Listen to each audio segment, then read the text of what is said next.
The Meteorology Act of 2023 as the government steps up efforts to improve weather forecasting and disaster preparedness following the recent deadly floods.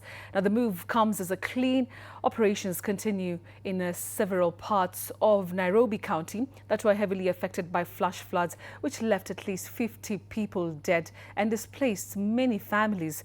Paul Kirobi with the details. A cleanup exercise is underway in parts of Nairobi County following the heavy rains that pounded the city a few days ago. Hundreds of shops were destroyed and buried in mud as residents worked tirelessly to salvage what remains of their belongings from the wreckage. The heavy downpour has so far claimed at least 50 lives. Residents in affected areas say the flooding is not just the result of intense rainfall, but also years of poor drainage systems and failing infrastructure.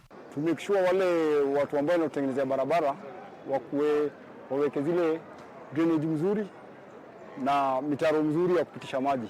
In the wake of the disaster, President William Ruto on Friday signed into law the Meteorology Act of 2023.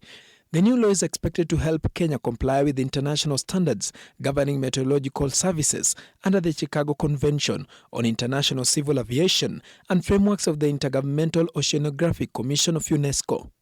The Act establishes the Kenya Meteorological Services Authority, which will serve as the principal technical advisor to both national and county governments, which has operated under executive order under various ministries, and at the present time is in the Ministry of Environment, Climate Change and Natural Resources. This gives it it